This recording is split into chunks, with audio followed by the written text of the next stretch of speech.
walking with it.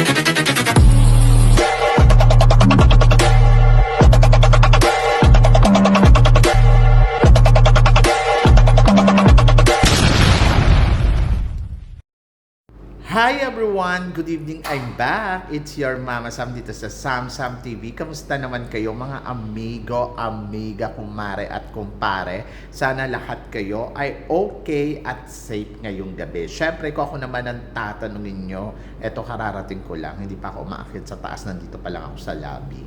And then, ayan, tingnan ninyo, 5 p.m. Ganyan na yung ano dito, parang ano na siya, parang 7 na.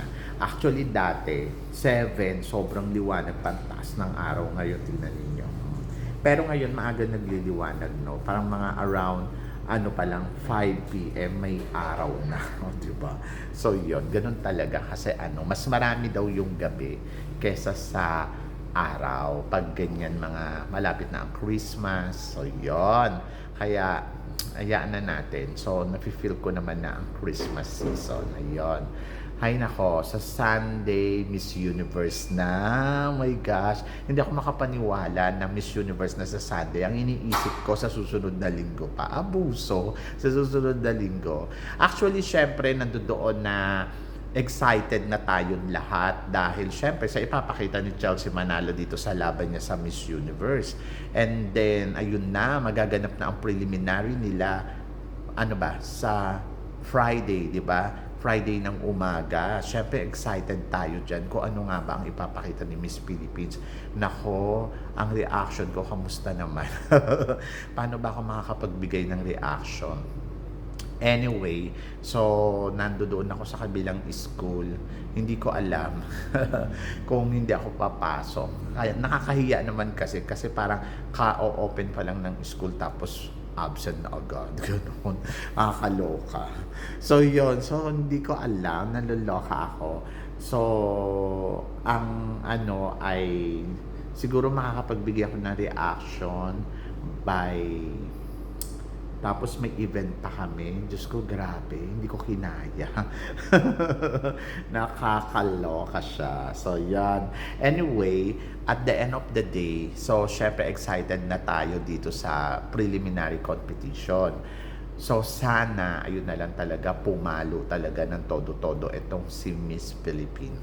Yun lang talaga yung hiling ko, na sana talaga mag-perform siya ng bonggang-bongga. Piling ko na mahanda. So, kanina nga, binisita na siya ni Mama J, di ba? Nandiyan na si Mama J, yung team niya. So, pinuntahan siya doon sa kwarto. Hindi ko alam, syempre, minotivate yan, kinausap yan. Syempre, malapit na ang prelim, di ba? At kanina nga, naganap na ang prelim na closed door interview. Ayun. So, yung closed door interview nila, ang sabi naman niya, okay naman daw siya sa, sa mga tanungan. Ang feeling naman daw niya ay na ipahayag niya kung ano yung gusto niyang ipahayag at happy naman daw siya. Siguro, dahil nasabi niya kung ano yung gusto niya sabihin sa loob.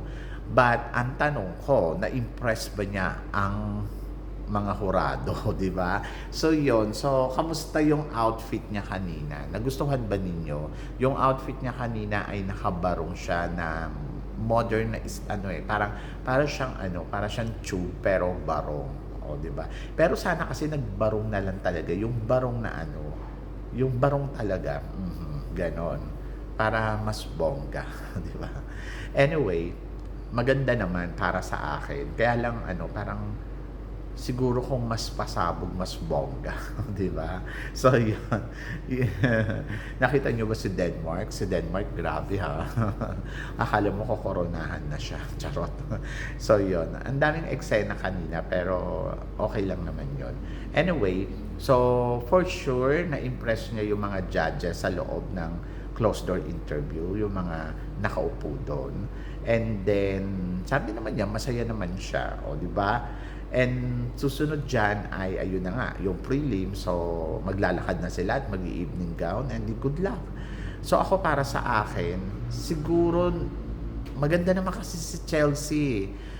Kanina ba gusto niyo ba yung makeup? Ayoko yung niya, yung may pop pearl. So yun, parang ang luman tignan. Pero bagay naman eh, 'di ba? Bumagay naman. Tapos maganda yung ayos ng buhok, maganda naman yung makeup niya. Tapos ayun nga, maganda naman yung suot niya. So, parang feeling ko okay naman siya. Ayun, so sana kumabog siya sa loob. Sabi naman niya, yung interview niya kay Dayan Castillejos, ano ba Castillo? Castillejos, so yun. Ano siya, sabi naman niya, napaihayag naman daw niya kung yung mga gusto niya sabihin. And masaya naman daw siya. So yon.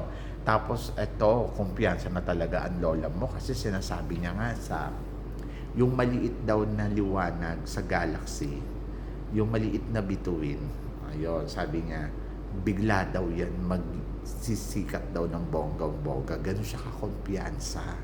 So, kaya na-excite talaga ako sa prelim kasi gusto kong malaman ano bang pasabog ang gagawin niya. O, di ba?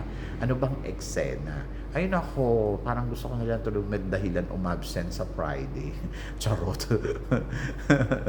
Kasi parang may activity kasi, tapos, alam mo yun, naluloka ako. I have to, pag absent naman ako, sabihin naman nila, ato mo naman to say teacher, saan ka po bukas lang ng klase, absent na naman. Nakakaloka, baka hindi na sila maging masaya. So, sana walang pasok. Charot. Kasi may activity nga sa, sa Friday, may big event. Ayun yung Loy Kratong.